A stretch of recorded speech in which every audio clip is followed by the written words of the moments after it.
मोहम्मद है या फिर फारूक है या फिर फरीक है, तो वो उस चक्कर में नहीं पड़ती। तो मुल्ले आए, जैसे कि औरंगजेब वगैरह जो आए, इन्होंने हमें दबा दिया, हम दबे थे, अब हम उठ गए हैं, मगर अब हम उठ गए हैं तो खा जाएंगे, खा जाएंगे। उनकी ठटरी भर जाएगी भैया, बहुत बुरी तरीके से ठटरी भरेगी। जो थे और वो रहेंगे, और जो नहीं रहेंगे वो चले जाएंगे। त्रिकालदर्शी गुरुदेव है हमारे, कैसी बात करो, जुड़ना अब नहीं जुड़ेंगे तो कब जुड़ेंगे? यही तो सनातन का समय है, यही तो सतयुग जुड़ा हुआ है कलयुग में। आज नहीं हुए हम एक, तो कब होंगे एक, कब होंगे? बागेश्वर गुरुजी जिस प्रकार से कदम बढ़ा रहे हैं तो उसका असर आ रहा है लोगों पे, नहीं आ रहा है? आ रहा है, पूर्णतया आ रहा है, पूर्णतया आ रहा है। देखो ना, ये सनातनी भाई कहाँ कहाँ से आ रहे हैं, बिहार, मध्य प्रदेश, बाहर विदेश से भी लोग आ रहे हैं हमारे यहाँ पे। अब जी, क्या कहना चाहते हैं? यही कह रहे हैं, जिस तरह से बाबा सनातनियों को जगाने का कार्य कर रहे हैं, अगर इसी तरह चलता रहा तो भारत जल्दी ही अखंड हिंदू राष्ट्र बनकर रहेगा। और बाबा जी सभी सनातनियों को जगा के हिंदू एकता का काम कर रहे हैं।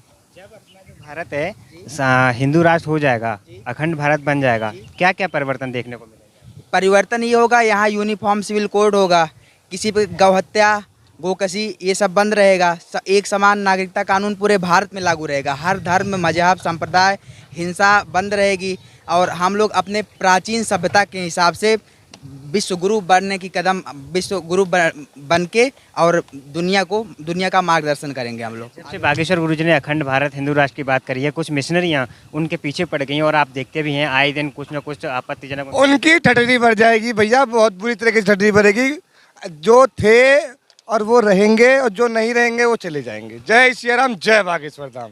उनको क्या, जैसे हमने देखा अभी बागेश्वर गुरुजी बिहार जा रहे थे, लेकिन कुछ सनातनी लोग ही, जो हिंदू लोग कह लीजिए, वो ही विरोध कर रहे थे कि बागेश्वर बाबा हिंदू मुस्लिम ज़्यादा करते हैं तो उनको आने नहीं कन्वर्ट है, कन्वर्ट है यार, वो कन्वर्ट है, समझो बात को। वोट बैंक की राजनीति करते हैं। जैसे आप तेज प्रताप यादव की बात कर रहे हैं, उनकी हिम्मत है, वो बागेश्वर धाम को रोक पाएंगे? बागेश्वर धाम बिहार में आपने देखा 10 लाख से ज़्यादा लोग सांस लेने में दिक्कत हो रही थी।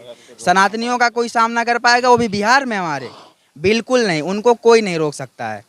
ये आप चैलेंज हमारी तरफ से ले लीजिए। पूरे हिंदुस्तान में वो केवल दिखा रहे थे, वो गंदी राजनीति करते हैं, घटिया जातिवाद की, और बाबा है जातिवाद को ख़त्म कर रहे हैं। ऊंच नीच का भेदभाव ख़त्म करके हिंदू राष्ट्र बना रहे हैं, सभी को एक समान कर रहे हैं। अब आप आज के ज़माने में आप जाके देखिए, किसी ब्राह्मण में और किसी दलित में आप फ़र्क नहीं महसूस कर पाएंगे। आप किसी से पूछेंगे, वो कहेगा गर्व से कहो हम हिंदू हैं, और बाबा भी सीना ठोक के कहते हैं कि हम हिंदू हैं।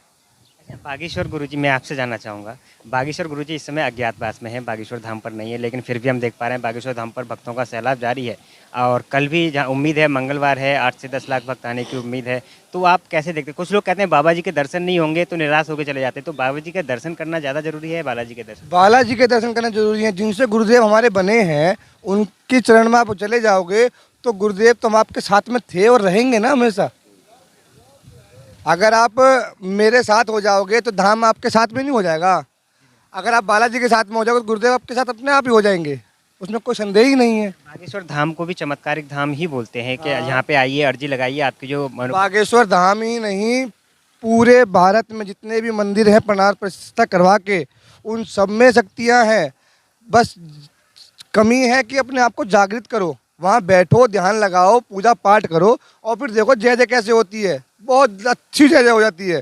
जो संभव नहीं हो सकता वो असंभव को भी संभव कर देते हैं बालाजी। बाबा के हिंदू राष्ट्र घोषित कराना है, उन्होंने आरंभ कर दिया है, जो भी ये खुले मन से बोलते हैं भारत में रहना है, सीताराम कहना होगा। हमारा आप कैसे सहयोग कर सकते हैं?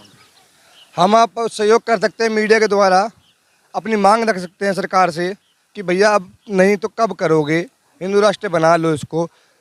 ये व्हाट्सएप है, इंस्टाग्राम है, फेसबुक है, ट्विटर है, इन सारे प्लेटफॉर्म पे अपना अपना पोस्ट डालो और बोलो लोगों को। सरकार का बोलो, लोगों को नहीं, सरकार का बोलो, अपने साथ के लोगों को बोलो कि हिंदू राष्ट्र बनना चाहिए, बनना चाहिए। जिस दिन हमारी 70% वोटिंग हिंदू राष्ट्र के प्रति हो जाएगी, उसी दिन ये हिंदू राष्ट्र घोषित हो जाएगा। तत्पश्चात यह देश संतों के द्वारा चलाया जाएगा। फिर हमें इतनी पढ़ाई करने की जरूरत नहीं पड़ेगी, हम जो बोल देंगे वो होगा। हम विश्वगुरु थे, हैं और रहेंगे। हालांकि दबा दिया गया, कुछ अंग्रेज आए, कुछ मुल्ले आए, जैसे कि औरंगजेब वगैरह जो आए, इन्होंने हमें दबा दिया, हम दबे थे, अब हम उठ गए हैं, मगर अब हम उठ गए हैं तो खा जाएंगे, खा जाएंगे। इसलिए जो हिंदू अगर विरोध कर रहा है उसकी वो भूल है, उसे वापस आ जाना चाहिए। उसी में उसका भला है, उसी में उसका फ़ायदा भी है। जो मुल्ला मौलवी जो आए दिन चैलेंज देते रहते हैं उनसे अब नहीं नहीं, देखो मुल्ला मौलवी ये सब हमारे भारत देश में थे ही नहीं, और जो हैं वो कन्वर्ट हो चुके हैं। सबसे महत्वपूर्ण बात तो ये है, कन्वर्ट हो चुके हैं। और जो कन्वर्ट हो चुके हैं वो वापस आ सकते हैं, उसमें क्या दिक्कत है? उसमें दिक्कत कहाँ आ रही है? वो वापस आ सकते हैं। आज की डेट में हम देख रहे हैं कि भारत बागेश्वर धाम से युवा पीढ़ी कुछ ज़्यादा आकर्षित हो रही है, बहुत ज़्यादा जुड़ रही है जहाँ भी। क्योंकि हमारे माँ बाप दादा ये सब हमें ज्ञान नहीं दे पाए, अब गुरुदेव हमें ज्ञान दे रहे हैं। हम अपने बच्चों को अपना ज्ञान दे के जाएंगे। हुआ क्या कि भाई जब बंटवारा हो रहा था उस समय पे सब तिदिर बिदिर हो गया था। किताबें, ग्रंथ, पुस्तकें हमारी तिदिर बिदिर हो, हमारे माँ बाप दे ही नहीं पाए उस चीज़ को। मगर हमारा फ़र्ज है हम अपने बच्चों को दे के जाएँ। हमारा फ़र्ज है ये, हम अपने बच्चों को दे के जाएँ ये ज्ञान क्या है, ओमकार क्या है, बालाजी सरकार क्या है, भागवत गीता क्या है, ये गरुड़ पुराण क्या है। गरुड़ पुराण में शुरू से बता देते हैं आदमी कैसे पैदा हो कैसे मर जाएगा। अगर वो उसको पढ़ लेगा तो उसे चिंता करने की ज़रूरत ही नहीं है, किसी प्रकार की हाय हाय की ज़रूरत ही नहीं है। धन कमाना बहुत आसान है, परेशान होने की ज़रूरत नहीं है। हमारे हिंदू भाइयों को इतना आसान धन कमाना है। बाहर से लोग आएंगे वापस हमारे यहाँ मजदूरी करेंगे, और जैसे पहले होता आया था। हम कपड़े के बहुत बड़े व्यापारी थे, ईंट के बहुत बड़े व्यापारी थे, हमारे पास सब कुछ संपन्न है। हम दोबारा शुरू कर रहे हैं धीरे धीरे, और वापस वो चीज़ें हो जाएंगी। बेचिंत रहे हिंदू, बेचिंत रहे हिंदू, सनातन भाई सारे बेचिंत रहे। खास तौर पे मुल्ला भाई, हमारे मुसलमान भाई जितने भी हैं ये भी संतुष्ट रहे, क्योंकि ये अपने साथ के हैं, ये अलग से नहीं थे। ये तो दो धमका के डरा के इन लोगों को कन्वर्ट करवाना पड़ा, और मजबूरी थी भाई, मरता क्या नहीं करता। अब तो वापस आ जाएंगे ना। ओ बिल्कुल आ जाएंगे, मुस्लिम भाई सारे अपने साथ हैं और रहेंगे। जो अपने अलग टाइप के हैं वो चले जाएंगे, उनका टिकट कट जाएगी, उनकी सीताराम हो जाएगा। वो तो लोग अभी तक भरोसा नहीं करते हैं बागेश्वर वो धाम करेंगे, वो पर। करेंगे। और जो अभी तक नहीं आए हैं बागेश्वर धाम पर उनको कोई संदेश देना चाहेंगे? वो आए, हमारे बागेश्वर धाम ना आए, अपने ही मंदिर जाएं। जरूरी नहीं है आप धाम पे ही आओ, अपने ही मंदिर जाओ, मगर जाओ, तिलक लगाओ, सूट सलवार पहनो, ये वेस्टर्न कल्चर बंद करो। जो बहनों के लिए तो विशेषतर ये वेस्टर्न कल्चर को बंद कर दो, पूर्णतया बंद कर दो, मजा आ जाएगा। एक सवाल और रहेगा जल्दी आपसे। पूछो।